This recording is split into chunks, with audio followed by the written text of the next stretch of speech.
Hello, doctor. Hello, Gabriela. How are you? I'm fine. What about you? Very well, very well. Mm-hmm. How is Okay. how is Brazil? Well, here where I live is very, very cold, but at the same time, the weather is a little bit messy. So it's a little bit hot today, and yesterday was very cold. So climate change, Yeah, very yeah. great. It's good you're experiencing the climate change as well because um you're working as a medical translator trainee now. Mm-hmm. Other than the language teacher you apply for. So I Yeah. must say congratulations because as a medical language translator, you will be working on the air ambulance project.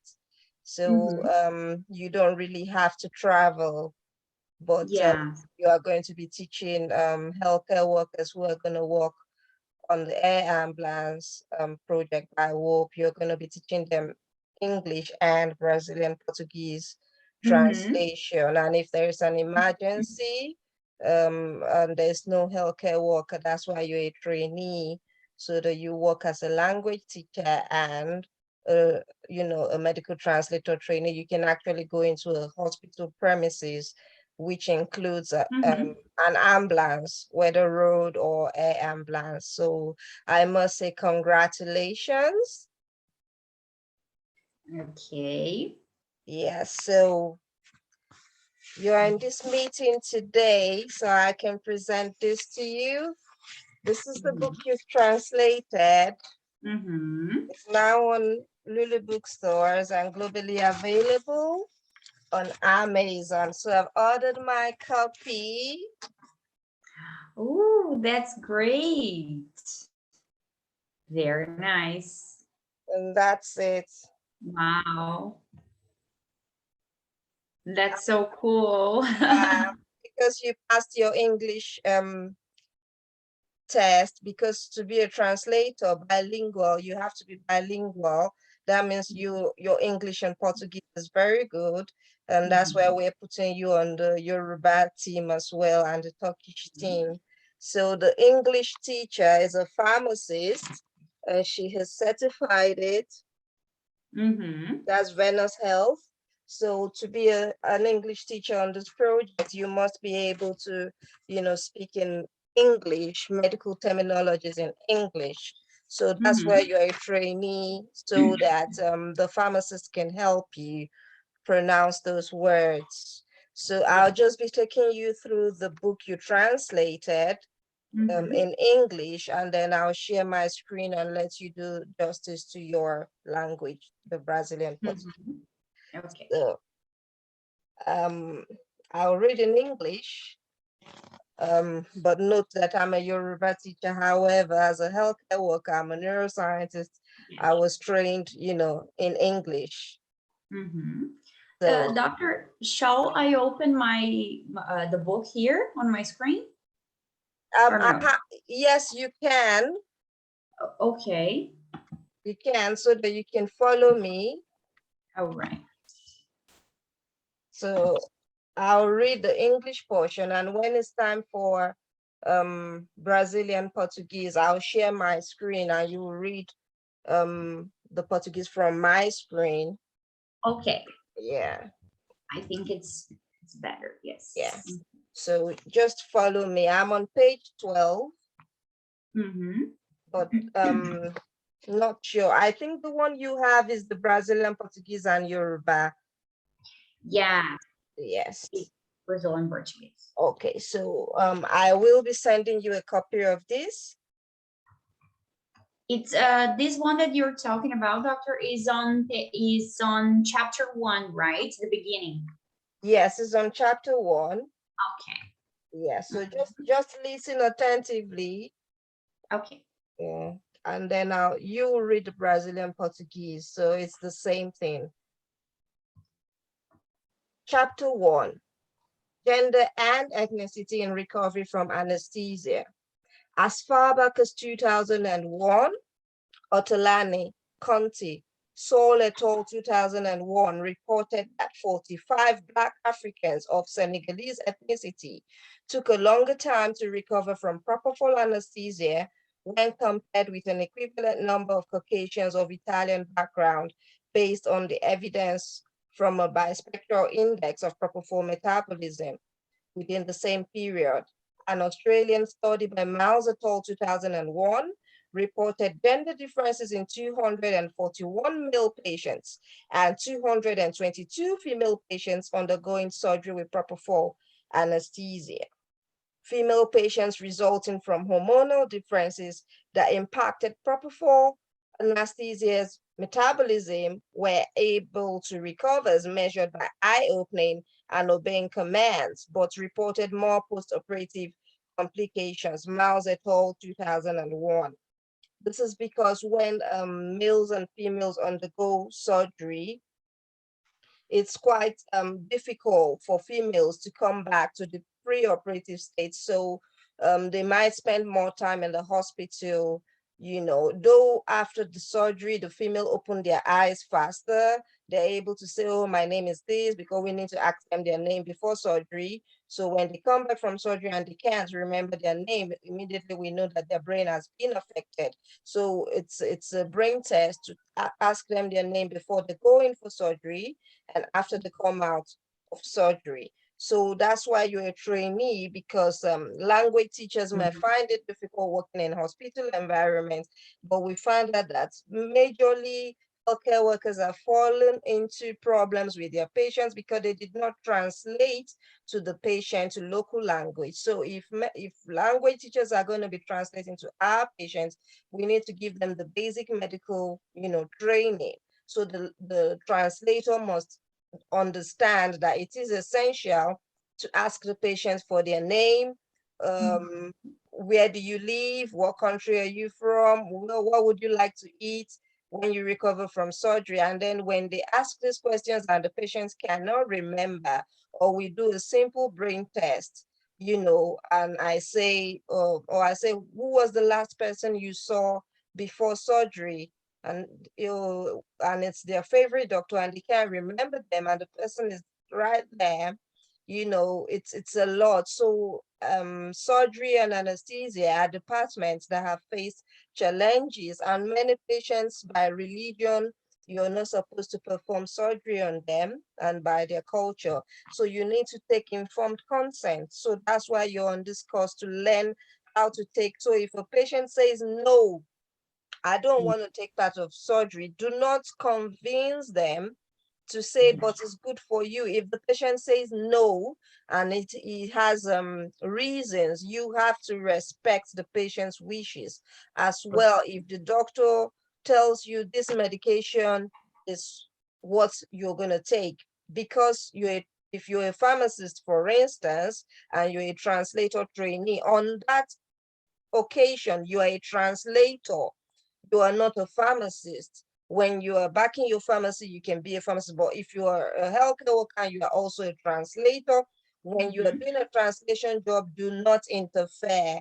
Oh, but I think chloroquine would have been better. Why did you give him amodiaquine, or why did you give him? No, a translator must respect the doctor's final decision and the patient's, decision as well. So I did this translation because it's an area that affects healthcare workers so much so that even when the examination is written in English, many healthcare workers find it so difficult, extremely difficult to pass the English exams. And that's why many people travel. They are foreign trained. When they get to the US, for example, or the UK, they keep writing their licensing exams for so many years and they can't pass because the exams are written in English, which was not their mother tongue. So if we can first explain to them in their mother tongue and then they then understand, then they automatically know what it is, in English. What I like most about this book is the racial comparison, and that's why you were selected for this project. So previous researchers have done work on this project. I did this research over 10 years ago, something similar back in Nigeria, and I studied 20 males and 20 females. However, now I'm working more on the differences between the brain structure. So if somebody is already unconscious before surgery, maybe he had an accident and he came in unconscious, and you need to perform surgery on them, you know, how do you take consent from somebody who's unconscious? So you need to discuss with the family and ensure that that person is the legal representative. I like the work that compared Caucasians, Brazilians, and Kenyans. Other works have been compare more than 4 or 5 races for this project. Our healthcare workers are going to be doing a multiracial comparison where when we say, oh, if we start surgery on maybe 5 races and we start in the same hospital, the same medication used for all of them. We compare male and female by race, and we say, oh, the response is that Caucasians wake up first, then Brazilians wake up, then Malaysians, you know, then Indians, then the Blacks wake up last. It might vary with country to country regulations. It might vary with drug reaction. It might vary, and obesity has been linked as well. However, this may be good and this may be bad. If I have a patient that is going to wake up faster, I need to know, because when somebody, you know, is in the operating room, the doctor doesn't want the patient to wake up during surgery, obviously. So you need to keep your patients under anesthesia. They need to be asleep as, you know, as much as possible. But you don't want them after the surgery. They're still sleeping, maybe 10 hours after the surgery. They should be waking up immediately, you know, after the surgery. They're given medication to bring them back, and they're not waking up. Then we know that, you know, there's an emergency, something needs to be done. So patients should be sleeping when they should be sleeping and should be awake in the recovery room when they should be awake.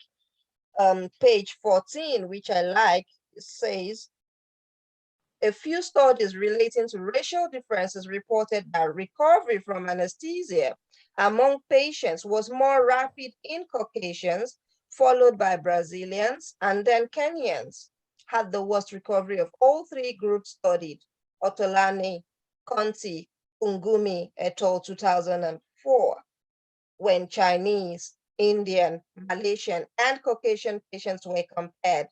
Chinese and Caucasian patients recovered faster. Malaysians and Indians had a slower recovery, but Indians were having the most prolonged time recovery from anesthesia. Otolani, Conti, Sean et al. 2004. Natarajan et al. 2011 compared 50 white and 50 Black patients in Britain and obtained similar results with Otolani, Conti, Saul et al. 2001. So I'll leave it there for the English students, and I will hand over to you to do justice to the Brazilian Portuguese translation. Okay. Can I start, doctor? I'll share my screen and you'll read from my screen. Okay.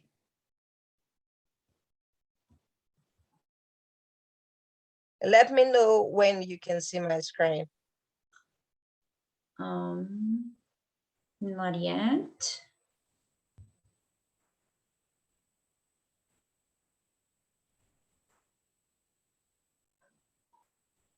It's still loading for me. Okay.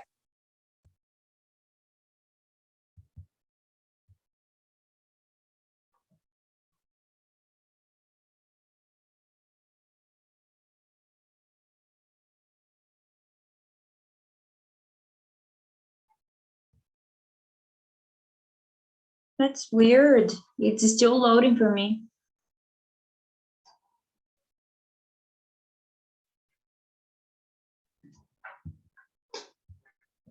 It's saying that you were sharing the screen, but I can just see this message. Can only see this message. Now I can see. Now I can. Okay. Mhm. Okay. So congratulations for Thank your you. International Workers' Day 2022 award. And that is why you got the position medical translator trainee Gabriela Catano Pinto. So you have applied to WOP, but now you've translated medical literature from Okunoren Medical Research Institute. So you will be working with me as my English, Brazilian Portuguese, Turkish, Yoruba medical translator trainee. So in our next class, you'll be learning with Yoruba language for beginners, for people in South America. So congratulations. And now that you're going to read the Thank you very Brazilian much. Portuguese, you're going to read it with power as my medical translator trainee.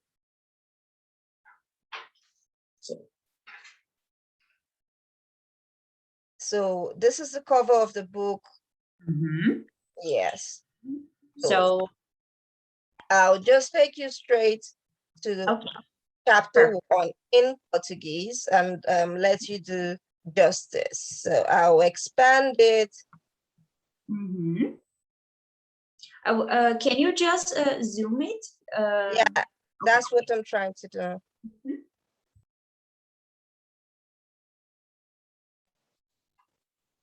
I think a little bit bigger, doctor. Now it's perfect. Okay. So you can see it's compiled by Okunoren-Oyekenu, myself, Pinto, Gabriela Cateno, yourself, and your mentor in Brazilian Portuguese translation, Alves Gloria Mora, 2022 this year. So the next translation you're going to do, you know how you're going to write it. Perfect. So, capítulo 1. Sorry. No problem. Yes. So you're free to read. Do I read this first paragraph? Yes. You read until you read the first page. Okay. Yes. Perfect. So, capítulo 1, gênero e etnia na recuperação da anestesia. Já em 2001, Ortolani, Conte, Sol et al., 2001, relataram que 45 negros africanos de etnia senegalesa levaram mais tempo para se recuperar da anestesia com Propofol, comparados a um número equivalente de caucasianos de origem italiana, com base na evidência de um índice bispectral do metabolismo do Propofol. No mesmo período, um estudo australiano de Miles et al., 2001, relatou diferenças de gênero em 241 pacientes do sexo feminino, masculino, e 222 pacientes do sexo feminino submetidos à cirurgia com anestesia do Propofol. Pacientes do sexo feminino, como resultado de diferenças hormonais que afetaram o metabolismo da anestesia com Propofol, conseguiram se recuperar conforme medido pela abertura dos olhos e obediência a comandos. Porém, relataram mais complicações pós-operatórias. Miles et al., 2001. Okay. That was good. I'm trying to take you, to do like a page translation. So I will just take you to the page that I read in English, so that your participants, can see what the tutor is doing. I'm sorry, I'm still a learner in Brazilian Portuguese, so yes, I think I've seen it. So it's this one. Okay. Sorry, Alguno. Here? Yes, I think it's this one. Alguns estudos que relacionam diferenças raciais relataram que a recuperação da anestesia entre os pacientes foi mais rápida em caucasianos, seguida de brasileiros. Os quenianos tiveram a pior recuperação dos 3 grupos estudados. Ortolani, Okonti, A. Ngumi et al. 2004. Quando pacientes chineses, indianos, malaios e caucasianos foram comparados, foi observado que os pacientes chineses e caucasianos tiveram uma recuperação mais rápida. Malaios e indianos tiveram uma recuperação mais lenta, porém, os indianos tiveram um tempo mais prolongado na recuperação da anestesia. Ortolani, Conte, Chani et al. 2004. Natara Han et al. 2011 compararam 50 pacientes brancos e 50 pacientes negros na Grã-Bretanha e obtiveram resultados similares aos de Ortolani, Conte, Sol et al. 2001. Em vez de estabelecer uma dose padrão a todos os pacientes, eles foram anestesiados de acordo com requisitos raciais, o que significava que, para iniciar a inconsciência, era necessária uma dosagem menor de propofol em negros do que em brancos. Natarahan et al. 2011. Nos Estados Unidos, uma comparação entre 15 pacientes negros e 28 pacientes brancos revelou diferenças entre ambos os grupos em relação às suas experiências cirúrgicas gerais, do Santos Marques et al. 2020. No entanto, quando a dor pós-operatória entre 585 pacientes foi analisada por idade e sexo, não houve diferença clinicamente significativa, apesar de adultos mais jovens relatarem aumento de dores. Canaã, 2021. Congratulations, that was Thank good. you. I'm sure Gloria will be proud of you. She would, I'm sure. I am proud of you, and that's why I'm promoting you to North and South American Language Journal Club for Healthcare Workers. And you can see your book is there, Brazilian Portuguese. We have our French teachers, German teachers, Italian, Spanish, Yoruba, and so many other subjects. You'll be teaching Brazilian Portuguese and English, for healthcare workers.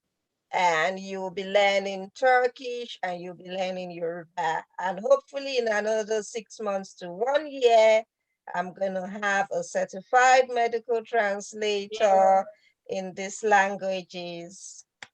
Thank you very much. I would also ensure that your English skills are polished. The Venus Health is in charge of Asian and Middle East Journal Club.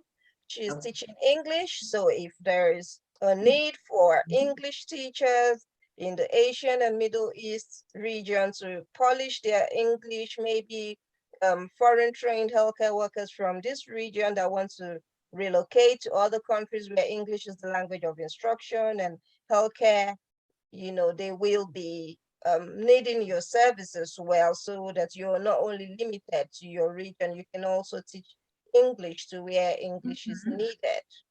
Okay. All right.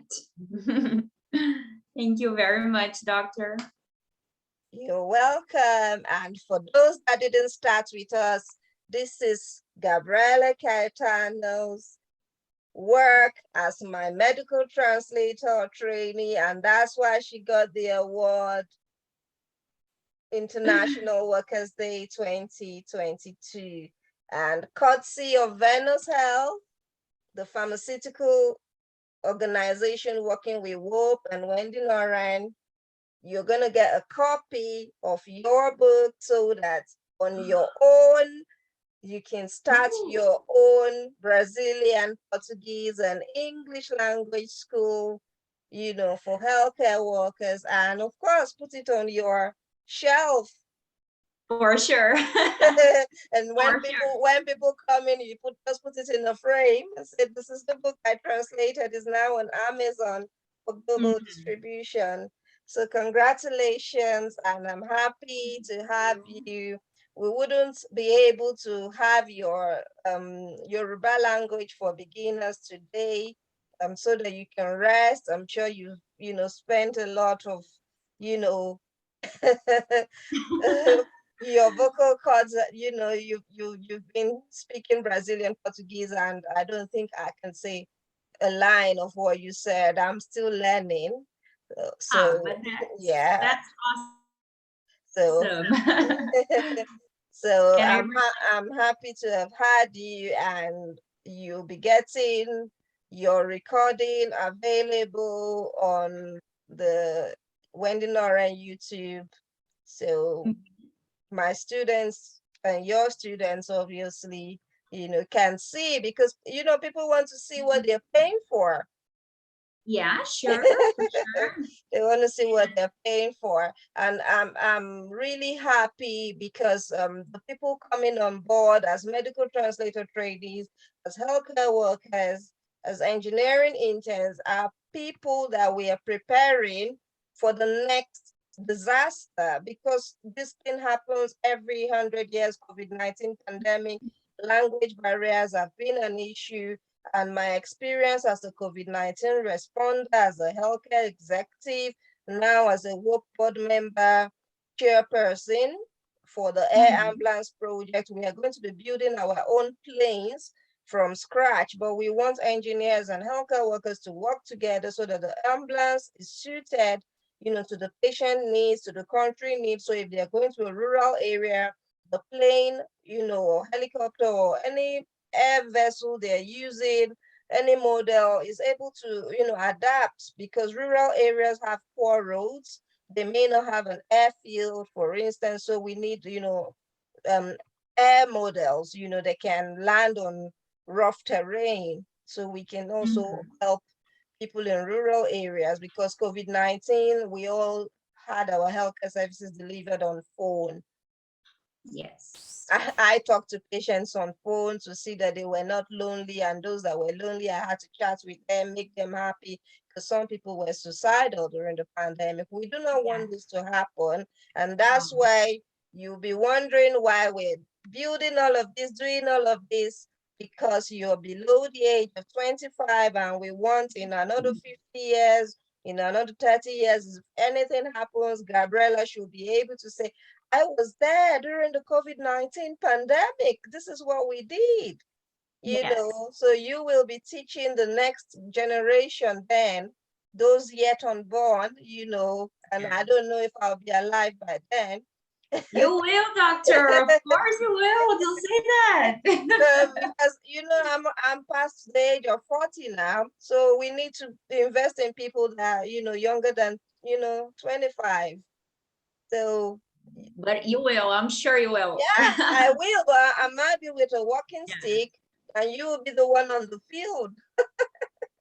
You will. I'm sure you will be with us because you still have a lot of lives to change. Yes, I know. hopefully. But when I'm old, I want to be able to retire. Yeah. Okay, thank you so much for joining me, Gabriella. And in our next video, you'll be learning your language for beginners in healthcare. Au revoir. Bye bye. Thank you very much. Muito obrigada.